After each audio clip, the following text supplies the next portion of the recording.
You guys are about to hear some new news from Nish Sharma of Professional Visa and Educational Services. Make sure to like, share and subscribe and keep asking questions. Enjoy. Hi all, this is Nish from Professional Visa and Education Services. Now today I have some important topics to discuss in relation to new financial year. Now a lot of people have been anticipating these new rules around all areas, especially around general skill migration visas, sponsorship visas, even the recent changes about the 485 visa holders not being able to apply for a student visa after 1st of July. So let's discuss this topic.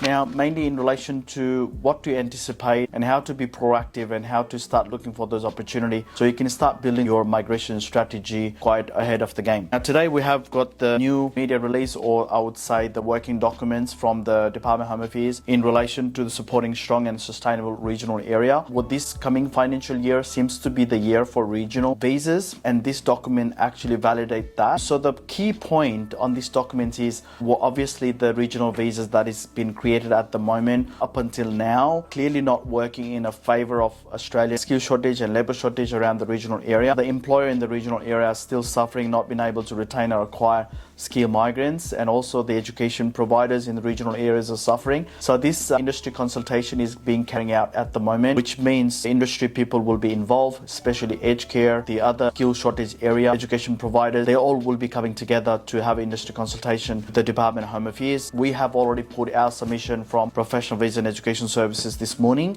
about how we think we should run the regional visas program so that it can be sustainable. It's something that migrants can rely on. Just the key points to talk about in relation to regional visas. The government is thinking about tripling the numbers for the regional visas this year. So which means whatever the numbers we had in the past will triple the numbers for the regional visas, which means this will allow states and territory with the greater flexibility in order to create the nomination criteria for 491 and also to create a better platform for 482 Dharma program and also regional 494 sponsorship program. The numbers will give that greater power to the regional authority in order to make the rules a little bit flexible and something that migrants can rely on in order to move to regional area, which means we can anticipate some sort of flexibility in terms of regional nomination criteria, especially for 491 visas. And also there are some flexibilities that are coming around 482 Dharma programs and also 494 regional sponsorship.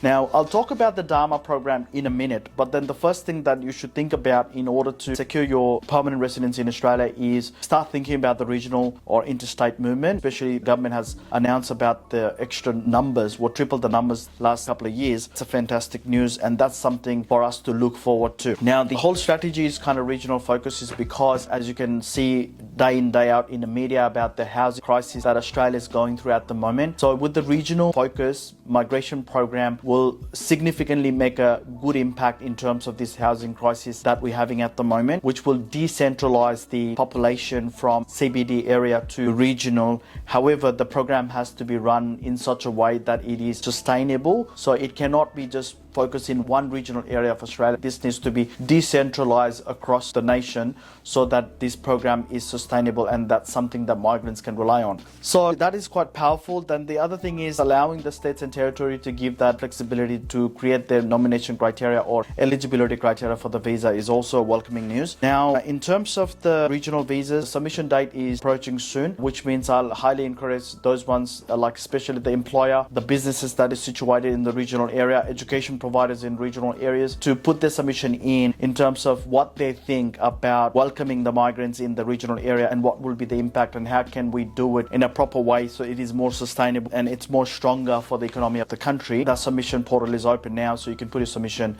in for the government to start reviewing on your submissions. Now, the next topic I want to talk about is the Dharma. So I don't know many of you are actually aware about the fact that New South Wales Orana region Dharma program has really extended the area. Like previously it was more about the Orana region, which is more focused in Dubbo regional, Midwestern regional. So it was more focused in the Cobar, Burke. Those are the famous regions that it was mainly focused on before. But now this particular Dharma region for Orana has expanded to Central West, Riverina, Murray region and Southern Inland too. So even if you're living in Queanbeyan and close to Canberra, you can apply for the 482 Dharma. This all comes under Orana. The name still says Orana. Doesn't really mean that you can only stick with the Orana a region to apply for the Dharma program. You can actually apply for the 482 Dharma program through other regional area of New South Wales. And also if you are interstate or living in other territories, there are specific regions and territory that you can apply Dharma program. Why Dharma? Well, Dharma has a lot less requirements for your English skills and your salary. So there are concessions available for the occupation. And also if you require a skill assessment, there is a special arrangement that is done through the authority like VET-assess. For South Australia, we can do it from South Australia state government itself. So there are multiple flexibility for the applicant to apply for a skill assessment for the Dharma program and concession and the age. It's very enticing for people with the older age where they don't normally fit into the general skill migration visa program. So the Dharma program is something that you need to look forward to in this new financial year. So the other thing that you need to look forward to is the Grattan Institute recommendation in relation to changing the points test system for general skill migration visa, which was already discussed in my previous videos about the minimum points being 300 and guaranteed invitation pathway for applicant holding 400 points. So that's a great news for people to start looking at those recommendations and start planning your future from now on.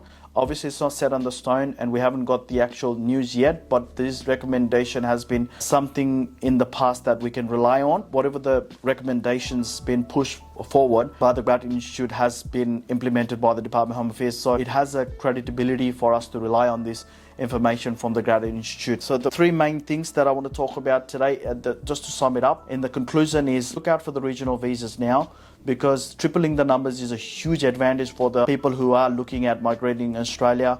And usually those requirements are a lot less compared to if you're waiting with the higher points for 189 or 190 for direct permanent residency. So the flexibility is there for you. Look for the Dharma, look for 494's employer sponsorship visas. And also skill in demand is another big topic that we'd like to discuss, is the fourth one. So skill in demand is something that is approaching soon, as we know that if you are working in a nominated occupation and if your occupation is in the list, which we call as a consolidated occupation list, CSOL list, then you can apply for the visa that will allow you to stay in a country for up to 4 years. There are some news that is floating around.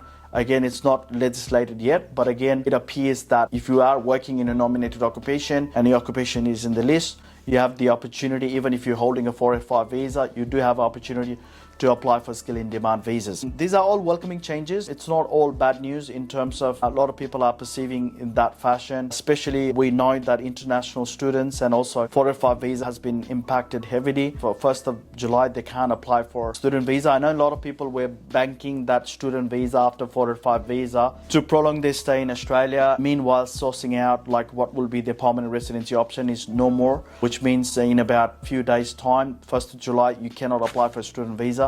So you also have to start thinking about your longevity in terms of what you can do to stay longer, and then also tap into these fantastic visas that's going to come in the future. Now, although it may seem like the permanent residency pathway is not available right now, but what this government is doing is they are making certain areas easier for migrants to apply for permanent residency, especially for those ones who are already in Australia. So there will be some international overseas pathways as well, but not so much from the international student as being the standalone product, which was the favorite for majority of the migrants to come to Australia. So that is sort of out of scope for now, for time being. But again, in future, that might open up again. But for now, these are the areas we need to focus on. So just to recap again, look out for the regional visas, look out for skill in demand visas, look out for new points test system, and also look out for states and territory nomination criteria for 190 and 491. Well, thanks for watching. This is Nish again from Professional Visa and Education Services. Keep sharing and keep watching our news. Thank you. Bye-bye. If you really enjoyed this video, make sure to click here, and I'm sure you're going to love that one.